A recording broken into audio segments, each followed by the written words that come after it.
This week's episode of The Grid is sponsored by MPix. Shoot today, upload tonight, we ship tomorrow. Manfrotto, imagine more. On One Software, software that gets you back to shooting. Adorama, more than a camera store. Tiffin, helping create the world's greatest images. Peach Pit Press, publishers of technology books, ebooks, and videos for creative people. Epson, exceed your vision. Expo Imaging, Rogue Flash Benders for speedlight enthusiasts. Nix Software, photography first. And B&H Photo, the professional source.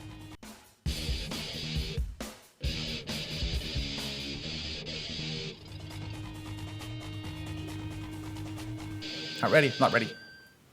Hi, everybody, and welcome to another live episode of The Grid. I'm Scott Kelby, and joining me today, sitting in for Matt Kluskowski. Matt is in Kansas City today, teaching the Photoshop seminar tour. Mr. R.C. Concepcion. Hey, everybody, how are you? How you doing? How you doing, R.C.? I'm doing all right. Keeping busy. You keep pretty busy. Full of energy. Hey, we are back from Photoshop World. We had a marvelous time, but we're not going to tell you all about it. Instead, go to my blog at scottkelby.com, scroll back to Monday, and we put video recaps that our video team did for the year, for the whole week, and so you get a great sense for what it is there. So if you do that, check it out. Also, RC. Worldwide Photo Walk. Worldwide Photo Walk. Over 1,000 cities. We have over 1,000 cities That was around the fast. world. That was fast, because you're managing it. Because when RC manages things bloom like a mushroom. Like a mushroom?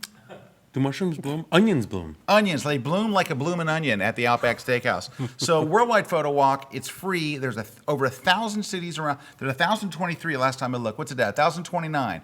At 1,029, over 17,000 walkers. It's completely free. Go sign up at worldwidephotowalk.com and join us Saturday, October 13th. And Brad has been managing a lot of that stuff really, really well over there. So big ups to Brad on that. Brad is like all up He's just in everywhere. It. He's in it. All right, lastly, prizes. We got prizes to give away today. We're going to be giving away a copy of this Canon 5D Mark III. It's a DVD called Snapshots to Great Shots. So if you want to learn your camera, and if you have that camera, this is kind of useless if you have a Nikon something. We'll also be giving away Adobe InDesign Season 6, learned by video by those at Adobe Press and Video to Brain, presented by Kelly McCatherine. So if you're ever interested in CS6 stuff, for InDesign, this is where you're going to want to be. Thank you very much for Feature Press for giving us the stuff. We love them. Okay, also giveaways. 2 tickets to your seminar on Friday in Dallas. That's right, I'm in Dallas. In Dallas, then I'm giving some away to my seminar in L.A. on October something, 2nd or something. And Joe McNally this Thursday, tomorrow, in Phoenix, Arizona, all the way to Tacoma, Philadelphia, Atlanta, L.A.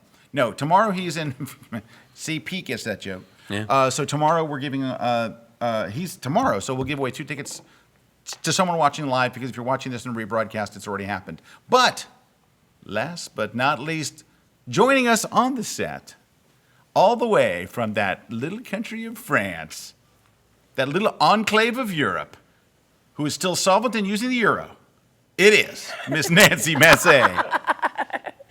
Bonjour. Bonjour, Nancy. How you doing there, Nance? I'm doing rather well. How are you? Well, I'm doing rather well as well. Thank you for being back. so formal. Yeah, we had no grid last week. We were all at Photoshop World. So, No, it was pretty quiet. Yeah, and we didn't do really a great job of telling people we weren't going to be on the air, did we? It was pretty much at the very end. We're like, oh, we're not going to be here. Yeah, that's kind of how we do things I here. think everyone knew, though. We It was assumed. Photoshop World. Well, anyway, it's good to have you here, Nance. Thank you. It's good to be here. Thank you. We'll talk more French later. All righty. Hey, our topic today, we have a great topic today. It's called, now, RC came up with the first part, which is tough love. Tough love. It's called Tough Love, 5 things they're not telling you about your photography. We're going to check that out in just a minute right after the break. Don't go away. We are live here on The Grid. Stick around.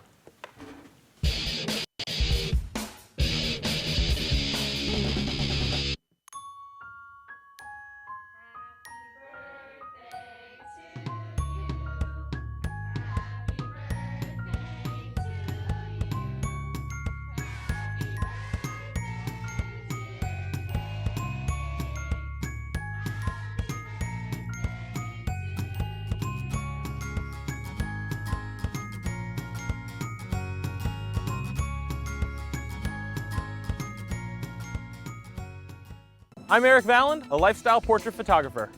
Photography, for me, I'm a people photographer, so I love working with the people and working in beautiful locations together. You're shooting lifestyle photography and you're looking through your camera lens and you're getting those frames, and all of a sudden the moment happens, I mean, you know it instantly.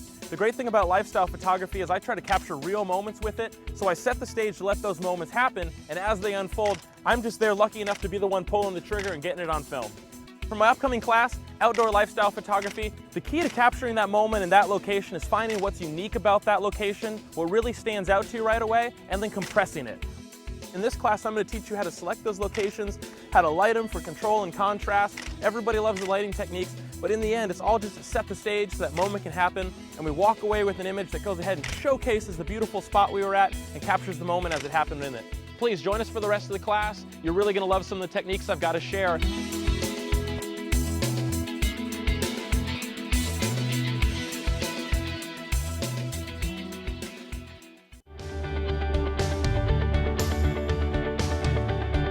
Hi, my name's Joe McNally. For Kelby Training, I'm in Vancouver, British Columbia. In this class, we capture dancers in the air at the peak of their flight.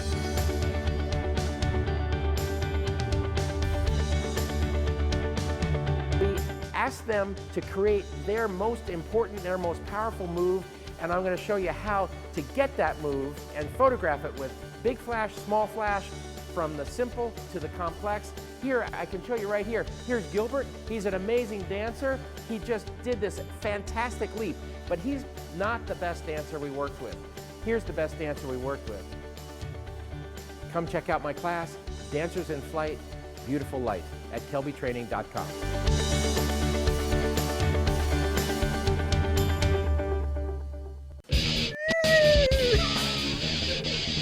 Wow.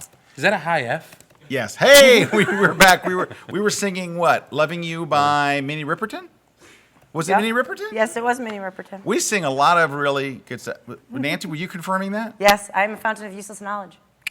Man, you are a font of useless knowledge. You know, I've said that for a long time. I'm glad to hear you finally admit it. Yeah, I know. It's funny because it's true. That's not true. You have knowledge that is useful. We just haven't got to that yet. Anyway, no, I'm kidding. It's tough love. That's tough love. Tough love. I got Warming it. the crowd up. That's tough love. All right. Hey, speaking of tough love, we're going to get into our topic here. But speaking of tough, this is tough and love all in one. Jay Maisel. Yeah. He's a tough guy, but you love him. He's tough to edit his classes because he says a lot of F words, but you still love him. You know what my J moment was for this Photoshop? What was your J moment? I only saw him once. I only got a chance to talk to him once. He was sitting there having dinner with somebody, and I walked by. I mean, I absolutely love his work. So I walk over, and I'm like, "Hey, Jay, what's going on, man? How you doing?" And he looks at the guy that's with him, and he's like, "So-and-so, I want you to meet RC Concepcion." And he's like, "RC knows everything." And then it was just like a long pause, and he's like, "Too bad his pictures aren't worth a blank." Did he say that? And I just walked away, and I was just like, "It's good to see you too." Youch. Tough love. So let me tell you, yeah, that's tough love. Chris, you know he doesn't really feel that way No, because but he doesn't feel that you know everything, but he does think your photography is good. Whoa. So here we go.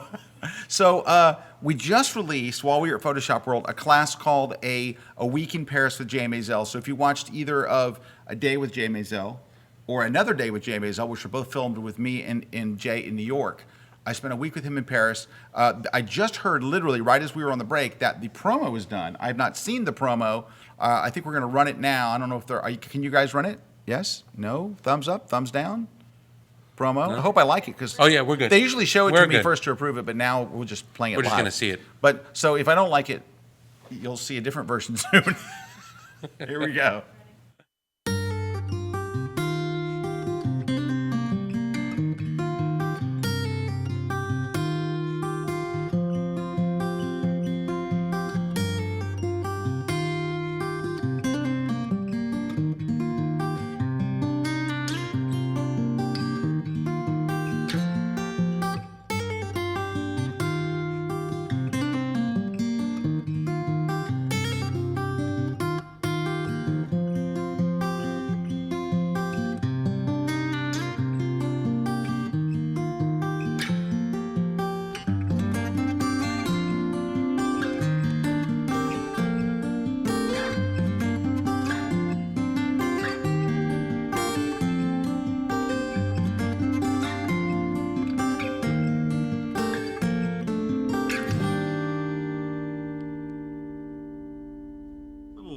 I know. I like that. That was nice. Okay, I really like the logo. Yeah.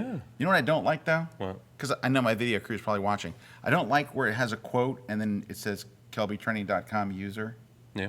Because it's just kind of like, I mean, Let's just say who it is. Those are obviously, we either should get permission to use somebody or just. Or not use them. Or no, make up names. Pete Collins, Brad Moore. That's a little fun. I like it. Joe overall. from Shipping says. Joe from Shipping says. Scott's wife says. Anything like that I think is, I mean, but hey, I see tweets, I get emails, people raving about the class, Yeah. but we have to get permission from everybody. So Obviously. just saying Kelby Training user just seems kind of, anyway. Hey, Tough that's love. just me. Tough love. All right. So we have 5 topics these are things that need to be said. And Somebody has to say 'em. Somebody has to say them, and we chose us because we have gonna a be show you. to do. But these things usually are things that we talk about internally, like RC and I'll talk, or Matt and I'll talk, or Pete. Well, not Pete, but other people, Brad. Well, we talk about these topics, and because of situations that happen to us. And like I've got some situations that happen. I talk to a lot of photographers on the road when I'm like out doing my seminar. You talk to a lot of photographers when we're out there, and people will come up and ask us very specific things or email very specific things. So we have 5 different things, and I want to go through the first one. We'll start with the first one. I'm going to have to look at my notes here because the prompter is, Oh, there it is. Okay, so this is the toughest of the tough loves. I'm starting off with the harshest one, and do you know how everybody kind of feels like they're an above average driver? Mm-hmm. You ever meet anybody that says, I'm just not a very good driver, I really shouldn't be on the road? Yeah. No, everybody thinks they're, and it's funny, Dave Barry had a comment that says, what really binds us all together at the end of the day is the fact that we all believe we're above average drivers, right? You never really met someone that says, I'm not a very good driver. So there are things that actually have varying degrees of talent. For example, singing, right? There are people that you've watched American Idol, and you'll see someone up there singing, and you'll go, how in the world did somebody not tell them? You're just really not a singer. And it's obvious to everyone watching at home. It's obvious to the judges. But this person just doesn't know. And they've gone to a karaoke bar with their friends, and their friends said, oh, you're great. You should go on American Idol, But in reality, they're just not very good. And so what happens is these people are getting opinions basically from their friends, or their mom and dad think they're good singers. Their best friend thinks they're a good singer. You go. Oh, you're great. You're you rocked it up good. there, man. That whole Good job. Vanilla Ice thing was awesome. So why is it when it comes to photography, does everybody believe they're a good photographer? And somebody needs to tell you. You need to have a reality check to really assess your skills to see, are you really a decent photographer? And this comes from the blind critiques at the Grid. We have thousands of people that send in stuff for these critiques, right? Not every show gets thousands, but I mean, over time, we've had thousands, literally. And we look through them sometimes, and there are some people that, now you realize they're saying, please take a look at my work and tell me where I am on this scale. There are some that are so bad you guys never see them at home because there is no critique you could give. I don't want to be the guy to say, you suck. You should not be taking photographs. Your job in life is to document history. You're not an artist, okay? Your job is to take pictures of the kids on vacation, to take pictures of your vacation to say, look, I was there, that was really there, but you're not an artist. You're not a photographer. You're a guy that owns a camera. Or if you tell them that, the person turns around and goes, well, what do you mean? What do you mean? How dare you? Yeah, it's like telling somebody about their driving. Like, you're not a very good driver. They'd be like, I'm a perfectly fine driver. So it puts you in a weird situation. And so there are all these other things in life that I think you would have to agree, in reality, if we were going to speak frankly, which we are today, that require talent. Singing, I think, requires talent. Yes. Now, I can sing, but I'm not a good singer. I can draw. I'm not a good illustrator. You would never hire me to draw anything for you. I'm just not a good, I can draw a stick man, and I have literally 3 or 4 things that I can draw. I can really nail a coffee cup. I have a really cute coffee cup I can draw. I have a couple of things that I can draw. You would never hire me to illustrate anything. However, Pete here, who we actually joke about, is a very, very good illustrator, right? Mm-hmm. We can use the exact same tools. I can sit at his Cintiq. I can be in his office. I can be surrounded by all this artwork he has everywhere and make the worst photo you've ever seen. Because when it comes to drawing, we all assume that there are certain people that have talent like Pete. Now, Pete, you've worked on your for years, right? Went to school You went to school for it. But the reason why you went to school for it is because you knew you had talent. Your folks aren't going to, like my folks would never have sent me to singing school. They wouldn't say, there's just something, you've got this certain something. Because I would have auditioned, and there somebody would have been honest with me. At that audition, somebody would have said, you know, you can sing a song or two, but you're not a singer. How about piano or guitar? You know, so that's the thing, is there is this moment at which you have to really be realistic about it. We look at these all the time on the grid, and we don't even put them on the air because I don't know what to say. Well, here's the thing. There was one thing that happened, and I'm just going to automatically catch this because this one's going to be directly aimed at you, Michael Warren. The first question that comes out is, why is Scott so negative towards everyone's work who are not well-known photographers? And I think that this brings it up to this kind of point. The person who has changed the most about how I feel about photography and what I look at with most of this, and I think it kind of gets to this point, is actually Dave Black. I sat at dinner with Dave Black and Pete, and we were sitting over dinner, and I was talking about it. Like, I get really into the process and the craft work of photography. I get into knowing your camera, knowing this, and knowing photographers, and knowing this, and I get into all of this kind of space. And I always shake my fist at, how dare those people not know who Salgado is? And how dare these things? And at one point, like, Dave Black is just kind of sitting there looking like Yoda. And he's like, RC, you play music, right? And I'm like, yeah. And he's like, why did you get into playing music? And I was just like, and I stopped. And I'm sitting there, and I thought about it for such a long time. And I was like, to be honestly? And he's like, yes. And I'm like, for the ladies? To meet girls. And he's just like, okay. He's like, so you got into music for meeting girls. Is that any better or worse of a reason than the person who did it to play at Radio City Music Hall? Or better or worse than the person who did it to play at the weekend bar? Or the person who did it better or worse to be able to sing at karaoke? And he's like, all these different people come to music for a variety of different reasons. And all of those reasons are not better or worse than any other ones. He's like, so just because you come at it from one point doesn't necessarily mean that you come at it from another point. And it floored me. Like, I went home and I was just like, I have been such an idiot to so many people for so long. Now, that brings me back to Michael Warren's point. I think that to some degree, the problem is that when somebody submits an image for a critique, we're judging it on a specific set of criteria. Asked us to judge it. Asked it. They've said, will you please take a look at my work and tell me what you think? Right. So if you're shooting for the fun of it, if you're shooting for the sake of just you with that camera, there's nothing wrong with that. It's just to share stuff on Facebook and to record your life, your parties, your fun moments, your things like that. There's nothing wrong with that. I would never tell anybody, don't shoot those things. However, if I go, basketball, let's just say basketball. I'm going to keep using the basketball analogy over and over and over. So if all of a sudden I learn how to dribble with my elbows for the sake of fun, great, wonderful. But if you go to somebody who plays organized basketball, I'm not even saying NBA, but just organized basketball, and you go, hey, what do you think of this? Well, it all depends. If you're doing this, if you're doing it for fun, you go. That's awesome. If you're doing it to play basketball, that sucks. So, Michael, when you're hearing this kind of stuff, it all depends on what your motivations are when you're doing this kind of photography. If you're doing it for the sake of fun, if you're doing it for the sake of you just want to go be creative, then it's wonderful. Well, good for you. But if you're looking at it from a standpoint of you want to go and you want to be this photographer and you want to aim at craft and you want to aim at this and you want to aim at these visions, those results, you may be faced with an opinion that you may not like, and you have to be okay with it. You have to turn around and go, where am I? Am I this person who's doing it for the love of it? Am I this person who's doing it for the technical and the craft and the this and putting in that work? Am I the artist?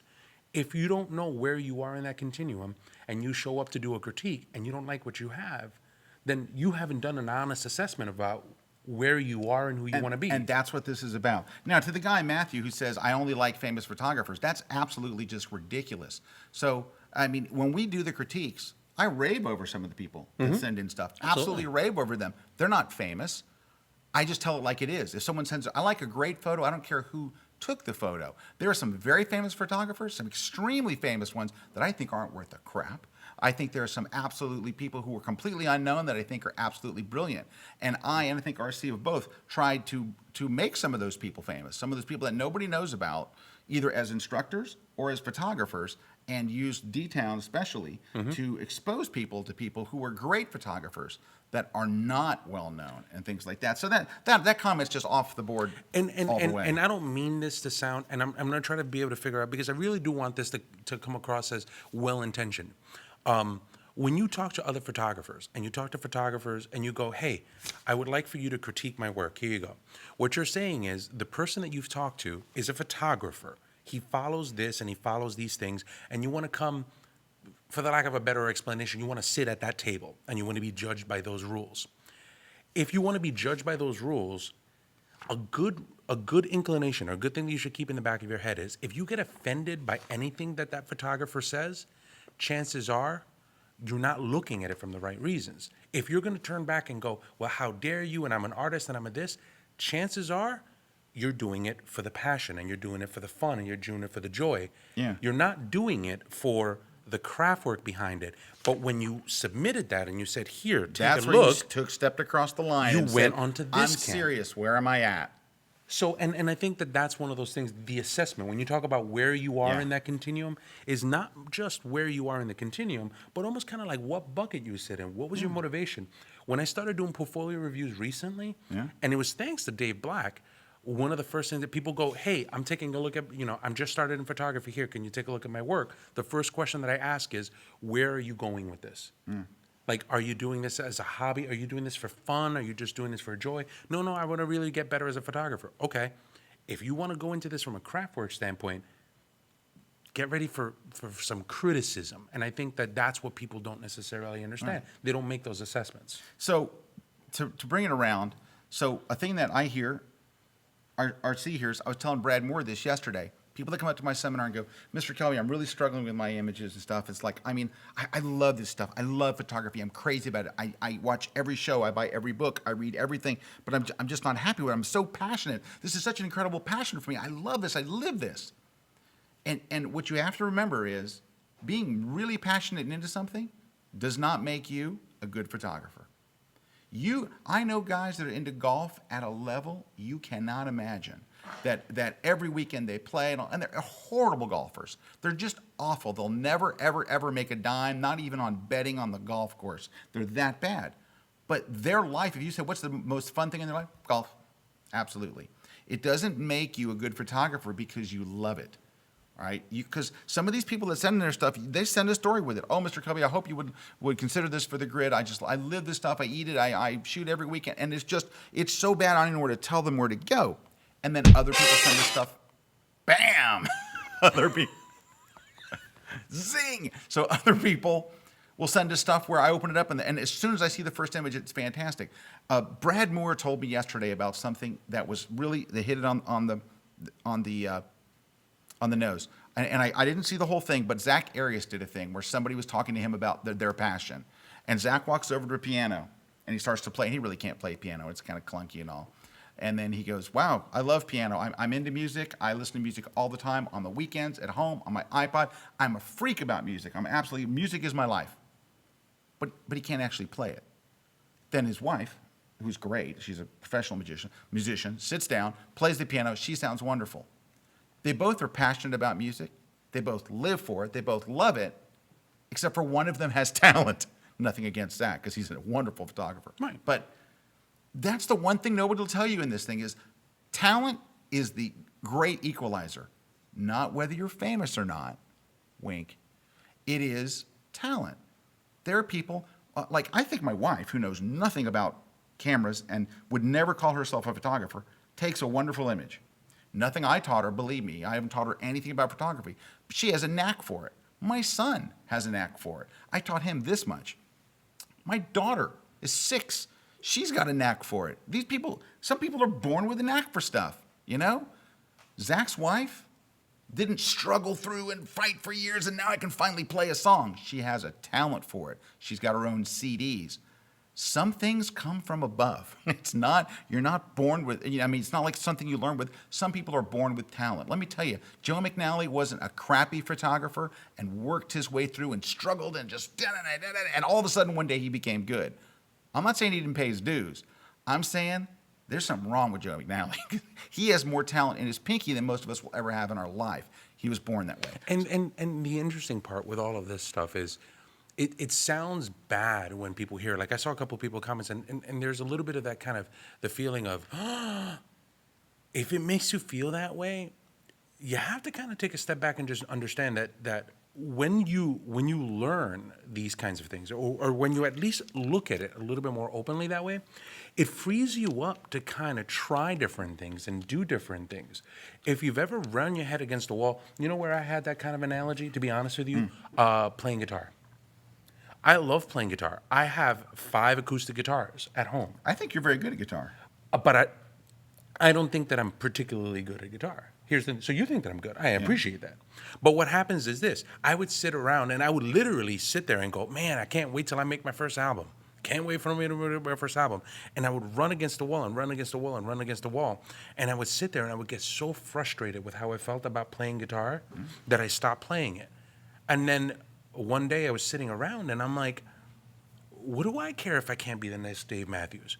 What do I care if I can't necessarily do this? I just love doing it. I love coming home and just grabbing it and noodling out maybe a couple of pieces. And if I can do a couple songs, great. If I can't, then great.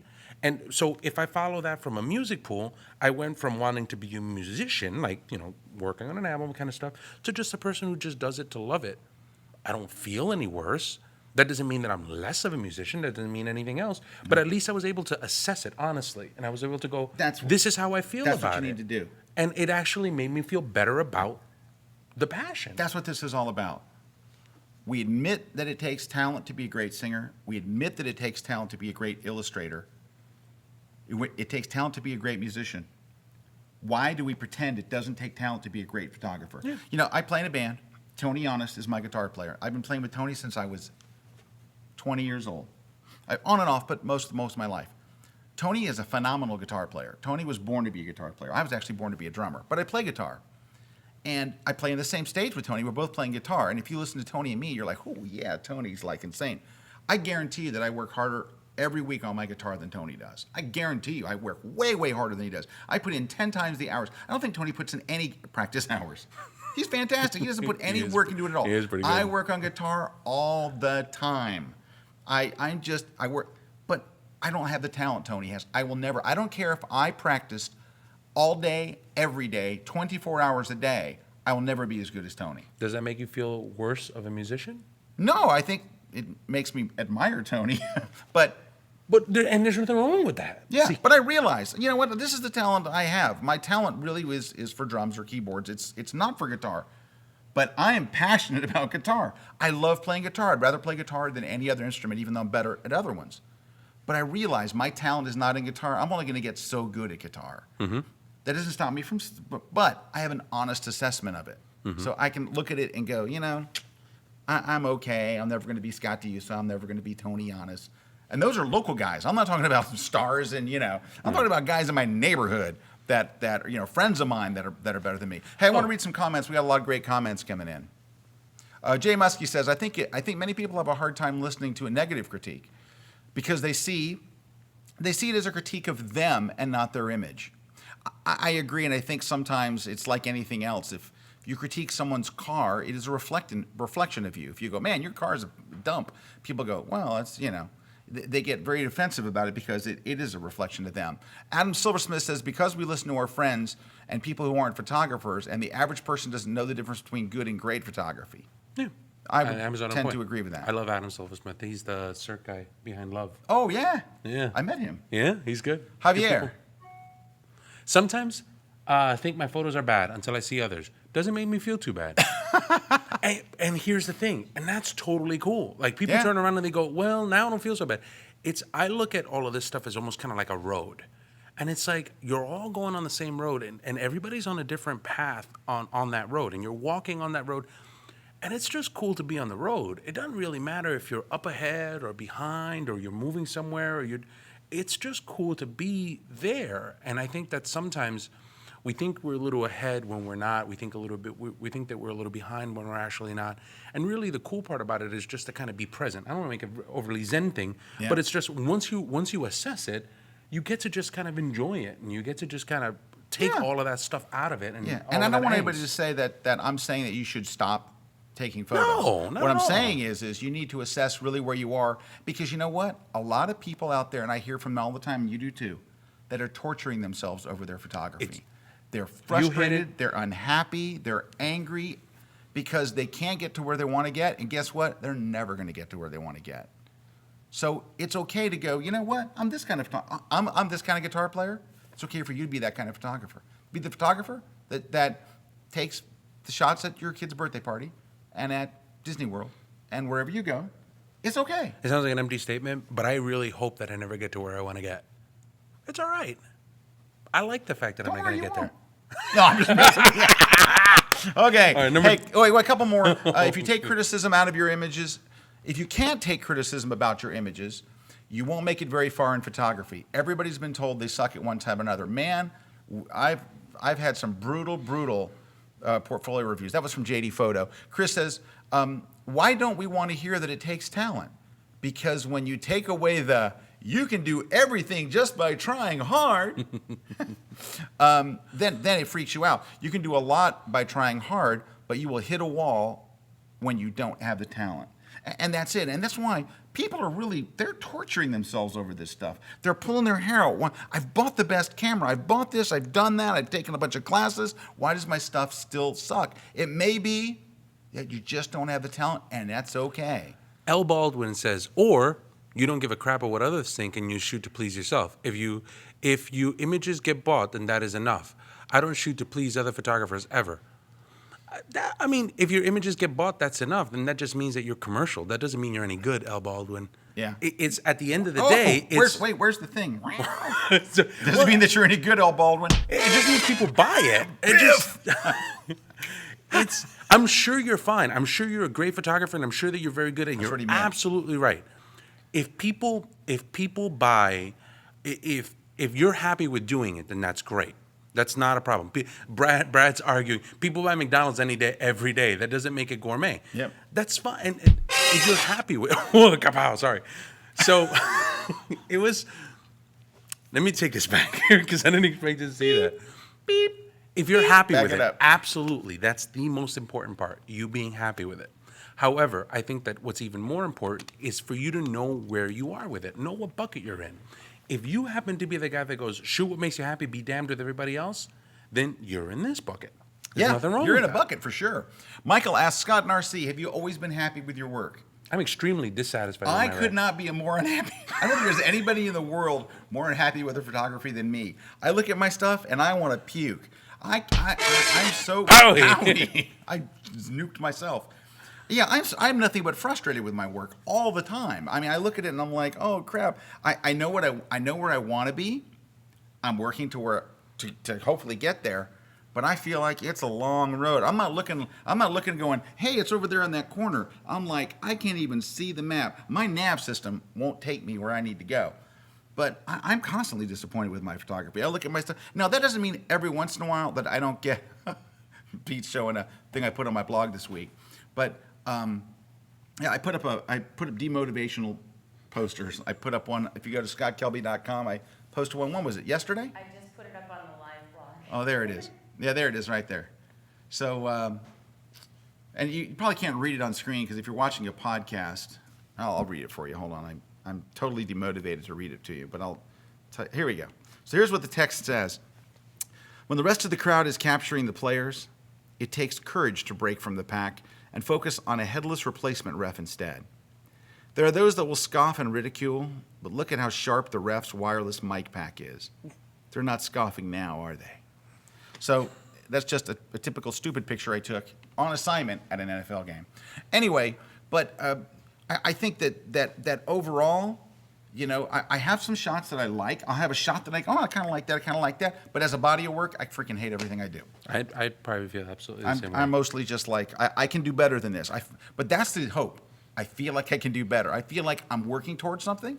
I think I'm going to get better, but we Do have you more know- points to get through. Do you know how dysfunctional I am about that stuff? Oh. People stop me in Photoshop world. They're like, "Oh, you're absolutely wonderful. I absolutely love your photography." And I look at them and I shake their hand and I go, "I absolutely love the fact that you've told me this," or "Thank you very much for believing that," or "Thank you very much for saying that." Like I can't even say thank you and agree with you. I have to go, "That's really nice of you to say. Thank you." And it's like I can't get Yeah, myself I to feel turn the around and say same that way. I'm happy about it. So, All right, number two. Stop arguing good photography advice. So, and this goes from the critiques that I did at the Google Plus conference to I'm teaching in London, and a guy walked out to me, really nice guy, and he says, you know, Mr. Kelby, I said, like, Mr. Kelby, I heard you talking on the grid, and you said that it's important you go and take landscape photos at dawn or dusk, right? Is that correct? And I'm like, well, that's pretty much the standard rule. And he's like, all right, is it okay if I go at 2 o'clock in the afternoon? Now, you also said that we should go out to a beautiful location, but I don't really like getting up early. I don't really want to drive out to the country or take a train. So it's okay if I just shoot around my neighborhood at 2 o'clock in the afternoon just for practice.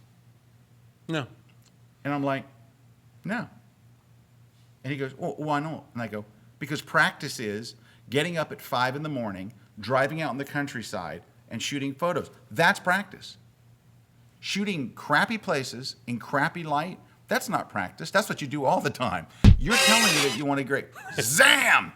You're telling me that you want to take great landscape shots. Well, the way to practice that is to take a you live in the freaking UK. It is a wonderland of landscape shots. You leave London and it turns into like a pixie magical castle place everywhere you look. Just get on a train and go anywhere and you're like, wow, this is beautiful, right? So Then sleep there. and sleep there. Sleep on the way in the train, get there at dawn, shoot, go have lunch, hang out, do some touristy things, take a nap, and then at dusk go out and shoot again. That's practice. What he wants to do is make it practice, make easy. crappy stuff. That's what it is.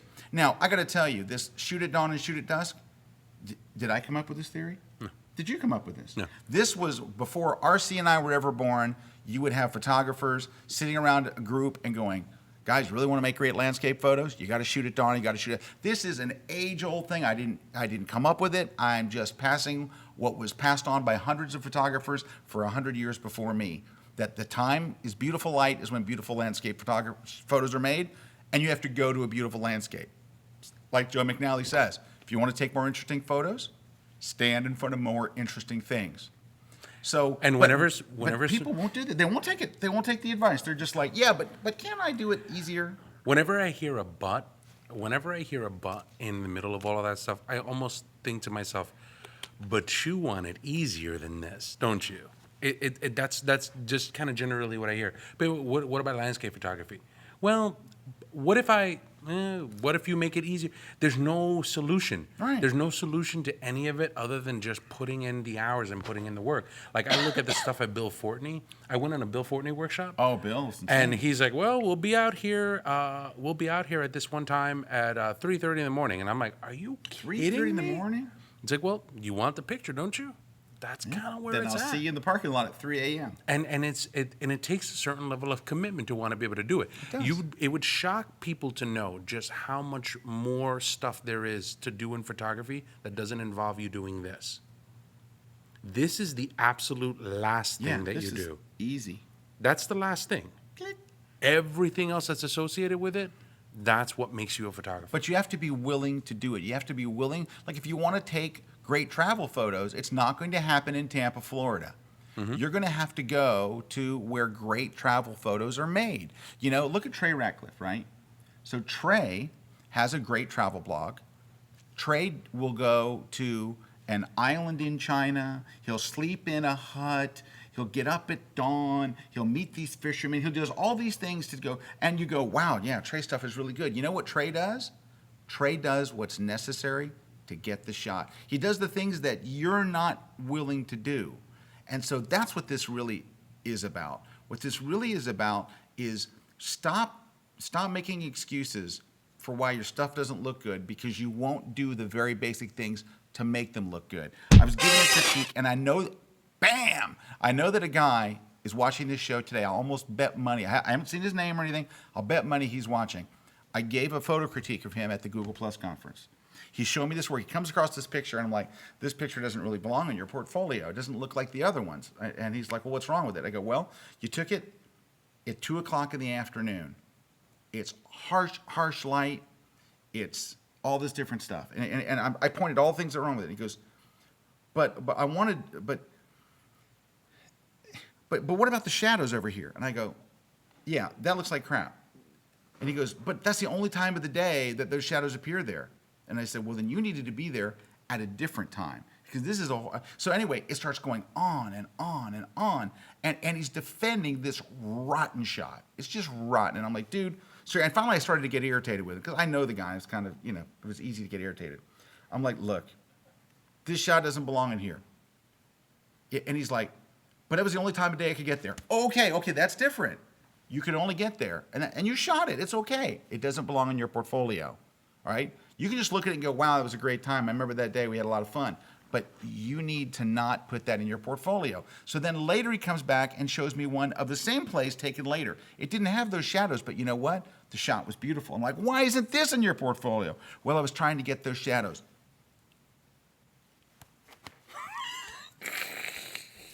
Look, you got to do what you got to do to make the photos. If you're not willing to do it, you're never going to be a great travel photographer or a great landscape. You're not even going to be a good one of any of those. Stop making excuses why you won't do the stuff that it takes to make good shots. And you notice nothing that I just mentioned in that was about gear or about camera technique or about anything else. It's exactly what RC said. Everything that you do right up to the moment that you push that button is what makes that photo. Like, you know what I miss? Like, a lot of landscape photography. I'm sitting there and I'm like, I'm so jealous of Matt. I'm so jealous of you. I'm so jealous of Matt. I'm so jealous of you. You know what I actually did? I'm teaching a workshop with Bill Fortney. Bill Fortney November 7th for 4 days, and I'm going to go out at 3 o'clock in the morning. With Bill. With Bill to go around everywhere, all of those places, because I can't get those places in Tampa, Florida. But what we tend to do... You fly across the country, you give up a week. And we give up a week, we put up a hotel, we go, and we spend all of this money on the workshops. Get up early. You get up early, and you get the picture that you need. And you're in the rain sometimes. You're always cold. But that's what you do. Yeah. I'll never forget being in Montana in Glacier National Park, and it is so cold and the wind is whipping, and I'm sitting inside the car with Bill going, I'm not getting out. And Bill like, brother, I ain't getting out either. And we're both looking, and we had to, the whole class was out in the cold, and we're looking through the window going, I'm not getting out. I mean, it was misery, but we got out and did it. You know why? Because that's what it takes to get the shot.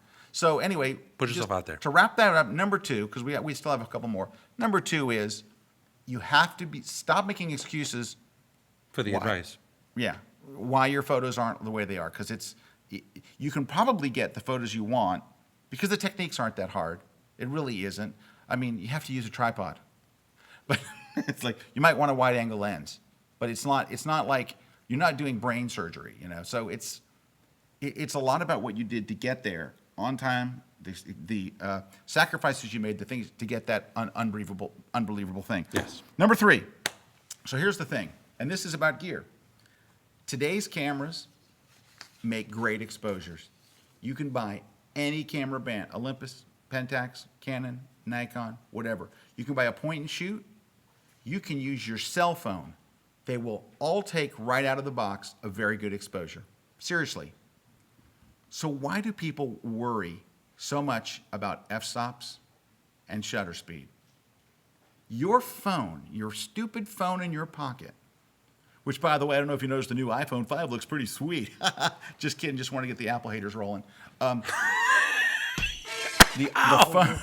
The phone out of your pocket will take a good exposure.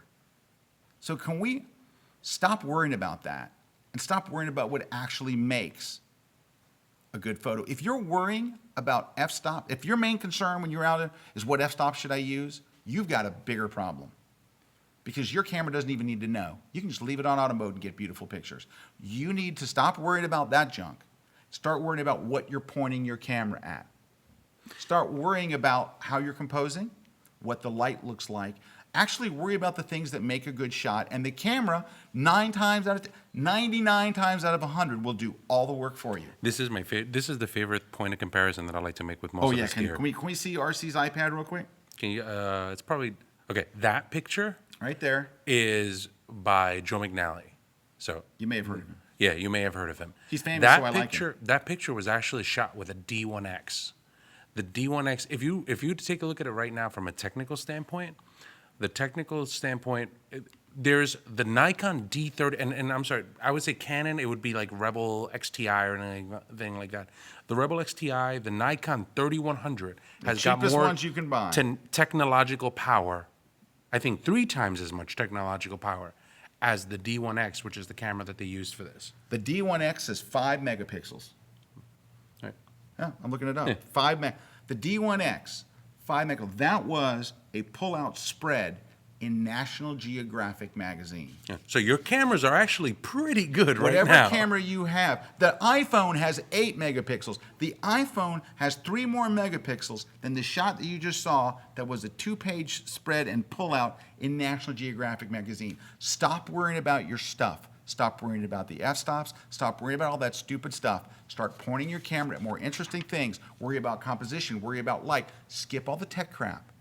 It used to be hard to make a proper exposure before today's cameras. It's just not. It's just not today. If you're struggling with exposure, you got some other problem that is unrelated to this, because your camera in program mode will take a great exposure. Yeah. And which I think that dovetails you very, very well into this is good. point number Yep. number 4, which is want me to take it? Yeah, please. Okay. If you can't answer why you need some new gear, then you don't need it. And we were talking about this Yep. earlier. Say that again, though. If you Say number can't 4 again. answer Yeah. why you need some new gear, then there's a very, very good chance that you don't need it. All right.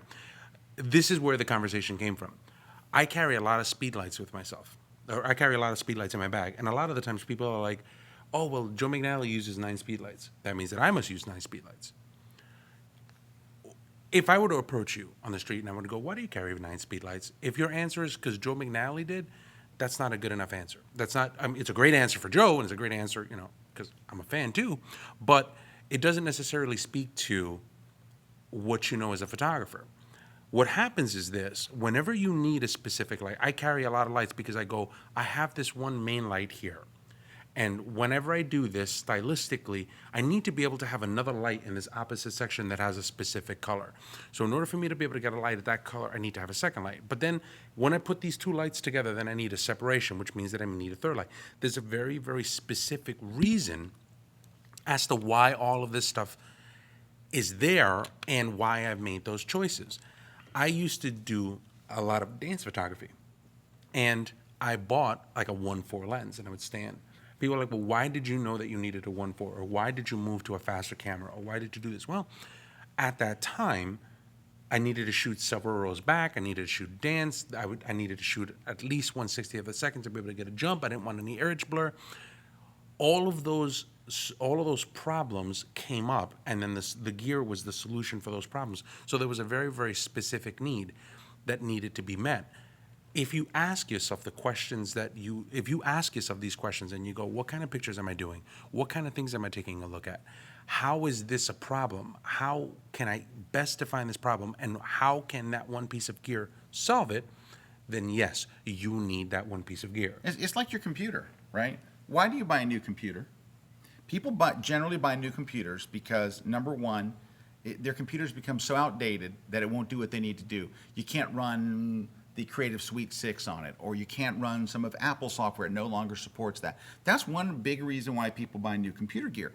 It's because their computer's outdated. It's not that it's just outdated like it's a couple of years old, but it won't do what you need it to do. Or it does it so slowly that you're losing money. Like you're working and you get the spinning beach ball, and it's like it's so slow that you really can't use it anymore. You got to kind of get rid of it.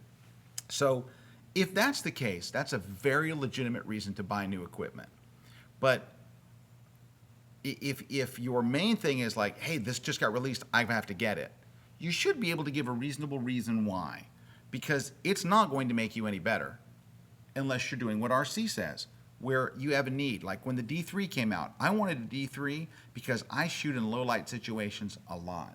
and I was having to use a lot of noise reduction on everything. And I wouldn't shoot above 800 ISO, but I needed to shoot for the things that I was doing, like football, at 4,000 ISO.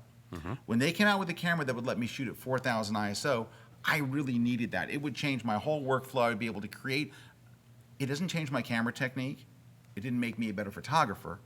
It lowered the amount of noise in my photos. And to me, that's very important. So that's the thing is, as you're moving forward through this, really think about the equipment that you're going to buy. Now, if you're a wealthy anesthesiologist or you're a wealthy surgeon and you want to buy every new thing that comes out, do it.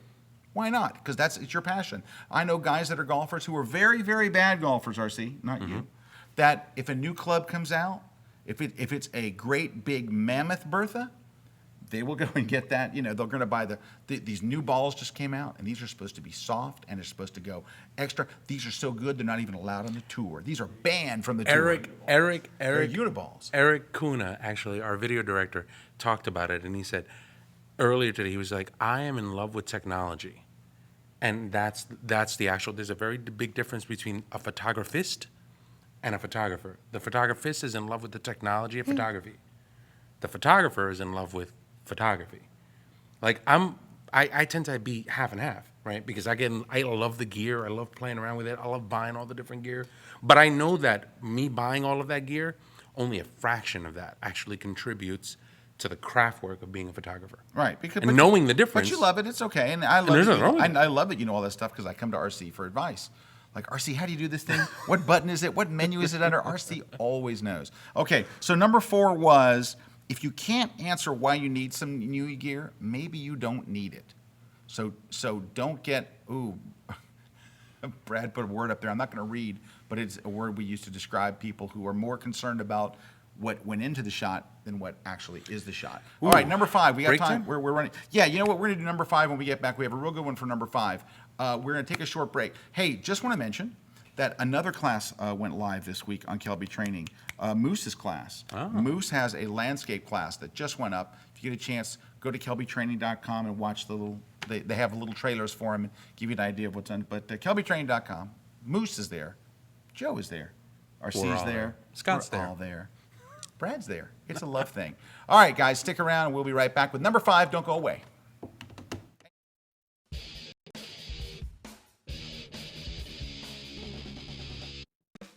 Hey guys, Tom Bow here. We're at Copper Mountain in Colorado. We're working on a new class on adventure sports. We're going to look at a lot of different things in this class. Everything from high-speed sync fill flash to working in portraits in a ski area environment. We'll look at gear concerns, what kind of pack to carry, how do you work on and off a lift. There's a lot of logistics that go into shooting skiing. We'll talk about getting that classic powder shot. We're also going to do one of the most classic things for ski photography, and that's seaming together a whole sequence of moves. It's absolutely fantastic. It's going to be wild. Should be a great class.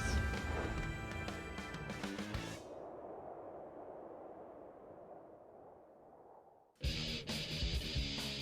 you get it updated? It should be updated. Let's take a look. Hey, we are back. Scott Kelby here with RC. And hey, just before we get started, F8 Photog wrote, I love this, recap. You're a lazy, untalented photographist who sleeps in, buys gears you don't need, and takes crappy photos. That's what we should put as the description of this show. Maybe it's how to find out if you are a lazy, untalented photographer who sleeps in, buys gear you don't need, and takes crappy photos. I love that. That's very cute. But it's honest. It is. Let me show you where I'm looking for, or see this thing. Okay. What happened? Yeah, these are the different. Yeah, but no, there's a There's a wait. thing? Yeah, there's a thing. I can't find it on yours. So I was going to show you, we updated Lighted app. So we do a lighting magazine called Light It, which is designed to sell you gear. I'm just kidding. No, it's all about lighting, hot shoe flash and studio lighting. And we just updated the app. And there it is, there's Light It. But we updated the app to make it easier, because what I was, we really take the feedback we get very, very seriously. So we updated it to make it easier to find new issues and to see which issues you've already downloaded. It was a little clunky before, so that's not the screen I want to show you. But RC would just uploaded it. I mean, Did you buy any? You don't have any issues? I should have bought some here. I'm just kind of playing around with it. but Okay, this will so- take a second. Yeah, he just downloaded it literally this second. I'm having all sorts of problems here. I don't know if you guys have But noticed. anyway, I'm like it's- trying to tap stuff. Hey, you know and what? I break stuff. got a graphic, RC. I'm going to put it in your Dropbox. Okay, well, thank or you. I'm going to email it to you or something. And because I took a screen capture of mine, so just 1 second here. I'll just send it to RC. This is very professional. All right. Here it is.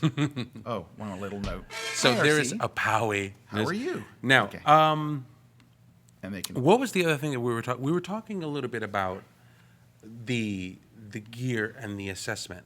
Does that necessarily mean that you need better gear or different gear or new gear when you're working with this? How because I think what happens is people turn around and go, well, why do you guys go crazy over the newest camera? It's fun. It's why golfers go crazy over the next gear. Doesn't mean we buy it all. There's plenty of stuff. I remember when what was the D2X, or what was the one, the really high 24 megapixel one that came out? The 3X. The D3X. Like, people ask me, are you going to buy it? I'm like, I can't make any kind of financial case to buy that camera. It was $8,000, Brad. I have no financial case to make that camera. And I really just, would it be nice to have had that camera? Well, now that I have a D800, no.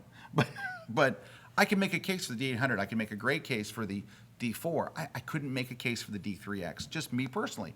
I know there were photographers that was the camera they were dreaming of. But unfortunately, I'm not that guy, so I couldn't make a case for it.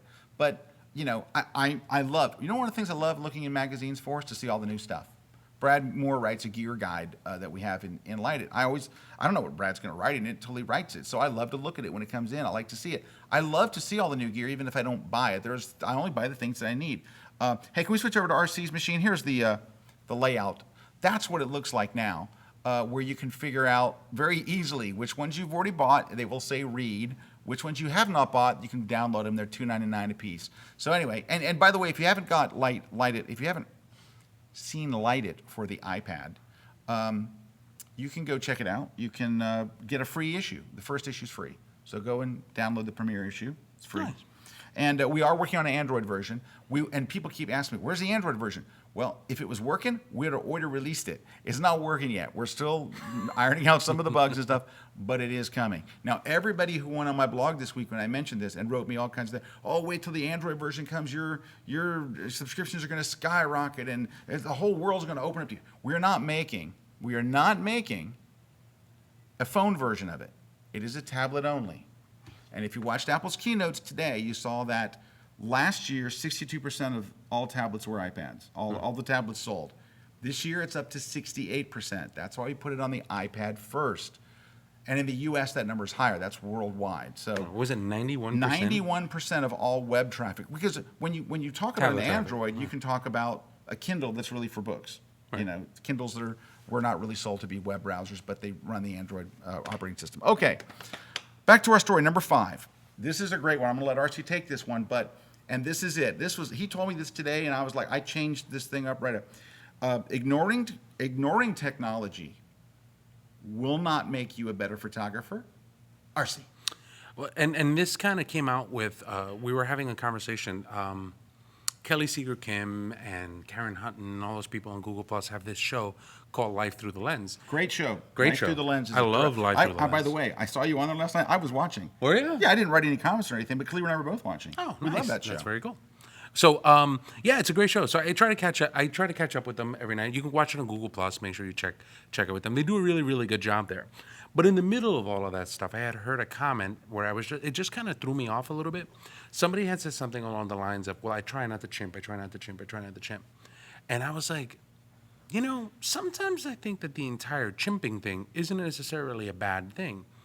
And It's a great thing. that kind of got me thinking, snowballed a little bit more. And I noticed that there's a lot of the times, and not this person, but just in general, sometimes I think that we try to make things harder than they actually need to be. Like, people will turn around and they go, you know what? I'm going to take it back to its natural elements. I'm going to put tape over my LCD, or I'm going to just shoot with a 50, or I'm just going to, use manual exposure, or I'm going to use manual focus. And a lot of the times I just sit there and look at people and I'm like, why? It doesn't make you a better photographer. Why would you do that? Why would you, in this day and age, it's almost kind of like going home and being like, you know what? I need to make some food. So I'm going to go outside, forget about my stove. I'm going to go outside and just kind of rub sticks to try to be able to get some fire. Because that'll make a that's better going to meal. make a better meal. Basketball. Or basketball, right? I love your wanna basketball analogy. You kind of get good at playing basketball. You kind of start playing with a little bit of basketball. And then you go, you know what? You know what's going to make me better? If I take one hand and I tie it behind my back. And I'm And now- relying on just this one hand. Just one so it's hand. going to make me better at this one hand. I'm going to cover one eye. Then I'm going to play another game with no shoes on. Yeah. Because everyone's using shoes. And why do they use sneakers? Because it's an advantage when you're playing basketball. But I'm going to get better by not using shoes. Why is everybody going through, why are they torturing themselves, taking away things designed to make you better? Because you think on some level, if I don't use this, I'm going to become better. And I think that what happens is, and this is what I had said in the show yesterday, I think that what happens is a lot of the times we lose sight of the fact that everything that we do is in service to the image. It's in service to the picture that we're trying to make.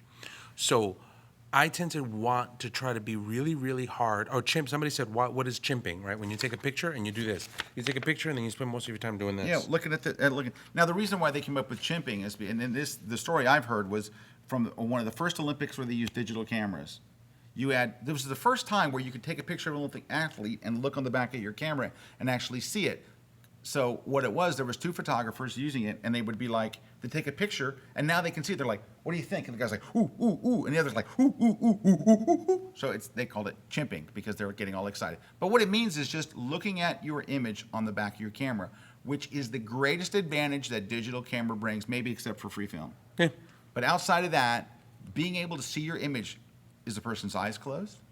Is it too bright? Did I expose it properly? Is it in focus? Is it in focus? All those things. Is it sharp even if it's in focus? Is it really sharp? And I think that at the end of the day, what happens is if you remember one thing when you're working with all of this stuff, is that at the end of the day, you became a photographer to be in service of the image that's in front of you, whatever that image may be. If you look at the image as being the most important thing, then you'll realize that it's a great time in photography because a lot of the barriers for getting to the image that's in your head have been eliminated. The fact that you don't have to go and worry about film and worry about processing, worry about the times, the fact that all of that stuff is gone, the fact that you can shoot as much as you need to shoot. How much do you shoot? Do you shoot 1,000 pictures, 500 pictures? Who cares? You're in service of the image. You're in service of that one picture that's in your head that you want to translate out. And that should be the important part. How much you torture yourself in that process makes no difference. If you change that focus and you make the focus to be, how do I compose and how do I storytell and how do I execute that image?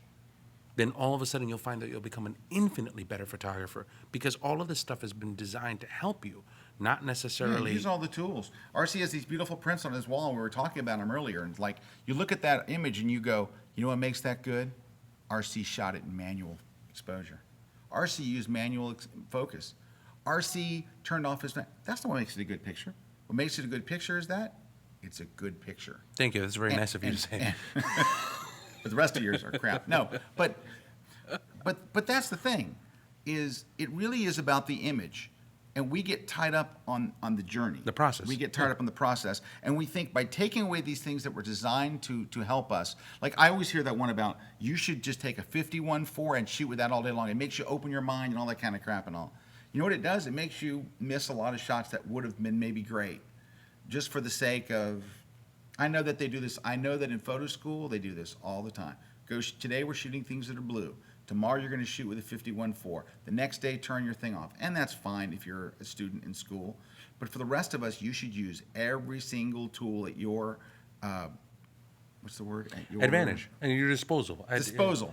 Thank you. But to make as good a shot as you can, because it's about the shot. It's not about all the crazy things. And I think that to some degree, I think people would give this advice because what would happen is the technology started coming at you so much that you had all these different opportunities to try different things. Well, I can use an 18-105. I can use a 12-24. I can use a 24-70. I can use a 7200. And you have all these choices, and all these choices made you almost not necessarily have any kind of focus. But the focus at the end of the day, it was working on the image. What are the best tools that you can use to be able to produce the image that sits in your head? That's paramount. That's the most important one. Anything that you use for that, is okay and is good. And you're not going to be looked at as a better person or a worse person if you struggle to it versus not. At the end of the day, that's conversation that happens around the picture. This is what, okay, my wife is a phenomenal cook. She's an incredible cook, and I think you can see that. But here's the thing. So, I mean, she can cook anything. She'll make an unbelievable dinner. I'll taste it. I'm like, honey, this is incredible. The first words out of her mouth are to tell me why it's not that good because it was easy to make. She's like, oh, honey, it took me 15 minutes. That thrills me. I don't want my wife to spend 6 hours cooking. If she can make an incredible dish in 15 minutes, she should go, and it only took 15 minutes. Woo! That's what, but she measures the quality by how hard it was to make. So if she does spend 6 hours and it's good, then if I give her the compliment, it's legitimate. But if she makes it in 15 minutes and it's out of this world, it doesn't count. It reminds me a lot of people that we run into on Photoshop seminars that turn around and go, I want a skin resoftening technique that is really, really professional grade. All right, well, this is how you do it. No, I'm looking for something harder. 10 steps, 20 steps, 30 Yeah, I want to steps. spend And I'm 4 like, hours on it. why do you, in this day and age, why would you want to use technology is supposed to help you. Why would you want to use technology to hurt you? Why would you want to use technology to make the process harder? The goal is over there. The goal is in your head. Anything that facilitates this, I tell the thing, I use all of these things as hammers. I love them. I think that they're great. But a camera, a computer, all of that stuff is hammers. They're just tools. They're just tools. They're things to get all the pictures that are in my head out. And that's it. The picture in my head is the most important part.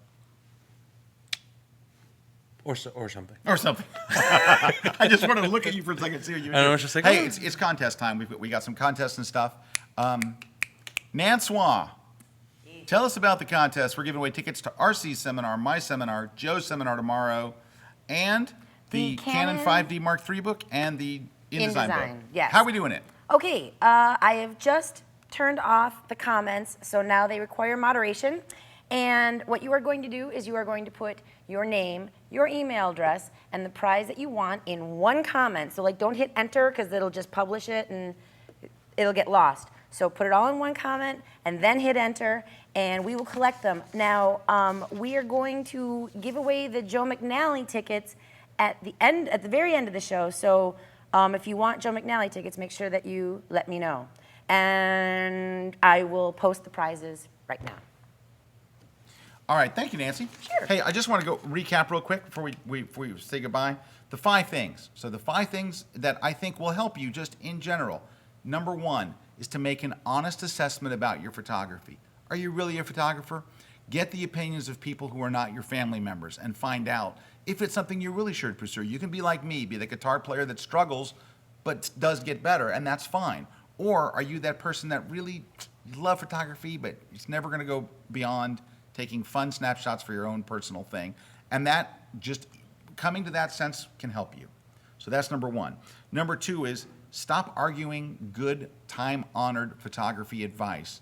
Stop ignoring it. Take good, time-honored photography advice. Shoot landscapes when you should. Shoot people like you should. Do the things you need to do, whatever they may be, to get great photos. Stop arguing why the lazy way was the way to do it. Number 3, if you're still struggling with exposure, there's a bigger problem. Today's cameras take amazing exposure. Stop worrying about f-stops. Stop worrying about all the stop asking every photographer what their camera data was. Start looking at composition, at light, and what you aim your camera at. Find great subjects to make great photography. Number 4 is, if you can't answer why you need some new gear, maybe you don't need that new gear. If you can't come up with a reasonable answer, if you can't come up with an answer that you can't tell your spouse and it makes sense. See, I create very complex things to tell Calibra. I'm like, well, honey, here's the thing. The parallax inside and at that point, she's like, okay, you can get it. Number 5 is ignoring technology, ignoring the very things that were put there to help you become a better photographer and make better photos. Ignoring those will not make you a better photographer.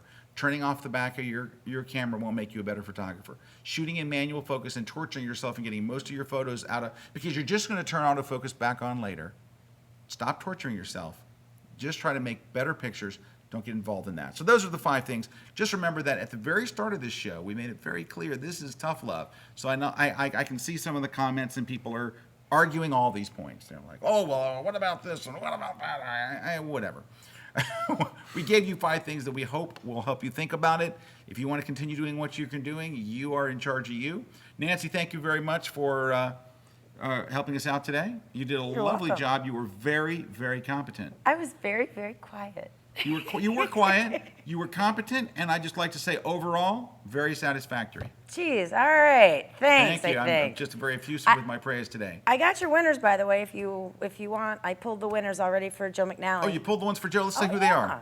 I'm good. You are good. Above average. You went to above average right there. All right, who won for Joe's? So tomorrow for Joe McNally, the winners are Susan Sharonberg and Lennis Keys. So I will be forwarding that information, and if I'm correct, what you just do is go to the event, and your name will be on a list, and just give them your name, and they'll give you your Will ticket. call. Yep, in the morning, they'll be on the list. You'll be in the database already, and they will gladly let you in. Now, that doesn't mean that we can have 4 Susans show up tomorrow and go, I'm Susan Johnson. No, I'm Susan Oh, Johnson. no, they'll have to give their email that they gave. Yeah, they're going to ask for your they'll ask license for and the probably email that $20, you entered, and maybe that will be $100. what gets you in. Yeah, no, just kidding. All right, thank you very much, RC, for being on the show. You did a wonderful job sitting in for Matt. Thank you very you much for for everybody having who commented, and we hope that you will join us again next week. I believe next week is our blind critiques. Yes. So if you will go on, I think it would be probably my Google Plus page. So go to Scott Kelby at G Plus. We have those things now. You can actually use your name. You can go to Google Plus / Scott Kelby. Yeah? Yeah. You can do that, or what is it? Scott G+. ScottGplus.com But does just it. if you're already on Google, go there, and then we will tell you where to go to upload the images. We think we fixed the problem. There was an uploading problem. I think we got that fixed last time. So next week, blind critiques, where you send in your images, and our job is to make you feel as bad as possible. If possible, to get you to sell your gear to us. Just kidding. Hope you'll take advantage of it. Have a great week, everybody. Thank you, Brad. Thank you, Pete. Thank you, Meredith. Oh, can I do one last thing? Can we do one last thing before we go? I meant to do this earlier. So we got some bad news today. Whoa. I don't know if you know. No. Our director, Jen, is leaving. That's right. So Jen went and married some hunky Coast Guard stud, and now they got married, and he's stationed in Seattle. And I knew it was coming. I knew when she said I'm engaged, I'm like, and she's absolutely terrific. She is a very, very, very talented person and an absolute pleasure to work with. She's very smart. She's got she always has a smile on her face, and we love her. And we are going to be very, very disappointed that she's gone. Oh, there's the voice from above. But anyway, Jen, we wish you the very, very best. Wherever you go, you are going to land on 2 feet. And, obviously being with your husband and being in Seattle and all the rain and everything, it's going to be very depressing. So I just want to let you know, if you decide to see, there's a Coast Guard station in St. Petersburg, Florida. My wife flies out of the airport where the Coast Guard is. She has to watch out as she's landing. One day she was landing and there was a C-130. Mm-hmm. And the tower cleared and pulled, and she had to divert and to do a go around because there was a C-130, Coast Guard C-130 right there. Anyway, there is a Coast Guard base, Jen. Talk your husband into moving. We will keep a seat warm for you. We will fire various people to make sure you always have a job, starting with Brad Moore. Anyway, we wish you the very best, Jen. Thanks very much for everything you've done for us. Thank you. See you guys next week right here for our Blind Critiques on the Grid without Jen. This week's episode of The Grid is sponsored by MPix. Shoot today, upload tonight, we ship tomorrow. Manfrotto, imagine more.